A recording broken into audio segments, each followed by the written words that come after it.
నిర్గమకాండం 24వ అధ్యాయము. దేవుని నిబంధన. నిర్గమకాండం 24వ అధ్యాయం. మరియు ఆయన మోషేతో ఇట్లనెను, నీవును అహరోనును నాదాబును అబీహును ఇశ్రాయేలీయుల పెద్దలలో 70 మందియు యెహోవా యొద్దకు ఎక్కి వచ్చి దూరమున సాగిలపడుడి. మోషే మాత్రం యెహోవాను సమీపింపవలను, వారు సమీపింపకూడదు. ప్రజలు అతనితో ఎక్కి రాకూడదు. మోషే వచ్చి యెహోవా మాటలన్నిటినీ విధులన్నిటినీ ప్రజలతో వివరించి చెప్పెను. ప్రజలందరూ యెహోవా చెప్పిన మాటలన్నిటి ప్రకారము చేసేదమని ఏక శబ్దముతో ఉత్తరమిచ్చిరి. మరియు మోషే యెహోవా మాటలన్నిటినీ వ్రాసి ఉదయమందు లేచి ఆ కొండ దిగువను బలిపీఠమును ఇశ్రాయేలు 12 గోత్రములు చొప్పున 12 స్తంభములను కట్టి ఇశ్రాయేలీయులో యవనస్తులను పంపగా వారు దహన బలులు నర్పించి యెహోవాకు సమాధాన బలులుగా కోడెలను వధించిరి. అప్పుడు మోషే వాటి రక్తములో సగం తీసుకొని పల్లెములలో పోసి ఆ రక్తములో సగం బలిపీఠం మీద ప్రోక్షించెను.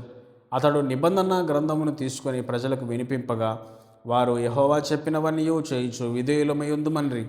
అప్పుడు మోషే రక్తమును తీసుకొని ప్రజల మీద ప్రోక్షించి, ఇదిగో ఈ సంగతులన్నిటి విషయమై యెహోవా మాతో చేసిన నిబంధన రక్తం ఇదే అని చెప్పెను. తర్వాత మోషే, అహరోను, నాదాబు, అబీహు ఇశ్రాయేలుల పెద్దలు 70 మంది ఎక్కిపోయి ఇశ్రాయేలు దేవుని చూచిరి. ఆయన పాదముల క్రింద నిగనిగలాడు నీలమయమైన వస్తువు వంటిదియునైనా ఆకాశ మండలపు తేజం వంటిదియు ఉండెను. ఆయన ఇశ్రాయేల్లోని ప్రధానులకు ఏ హానియూ చేయలేదు. వారు దేవుని చూచి అన్నపానములు పుచ్చుకొనిరి. అప్పుడు యెహోవా మోషేతో ఇట్లనెను, నీవు కొండ ఎక్కి నా యొద్దకు వచ్చి అచ్చట నుండుము. నీవు వారికి బోధించినట్లు నేను వ్రాసిన ఆజ్ఞలను, ధర్మశాస్త్రమును, రాతి పలకలను నీకు ఇచ్చదనగా మోషేయు అతని పరిచారకుడైన యెహోషువయు లేచిరి.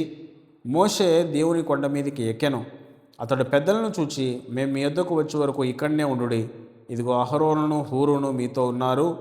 ఎవనికైనాను వ్యాజ్యం ఉన్న ఎడల వారి యొద్దకు వెళ్ళవచ్చునని వారితో చెప్పాను. మోషే కొండ మీదకి ఎక్కినప్పుడు ఆ మేఘము కొండను కమ్మెను. యెహోవా మహిమ సీనాయి కొండ మీద నిలిచెను. మేఘము 6 దినములు దాన్ని కమ్ముకొనెను. 7వ దినమున ఆయన ఆ మేఘములో నుండి మోషేను పిలిచినప్పుడు యెహోవా మహిమ కొండ శిఖరం మీద దహించు అగ్ని వలె ఇశ్రాయేలుల కన్నులకు కనపడెను. అప్పుడు మోషే ఆ మేఘంలో ప్రవేశించి కొండ మీదకి ఎక్కెను. మోషే ఆ కొండ మీద రేయింబవళ్ళు 40 దినములు ఉండెను.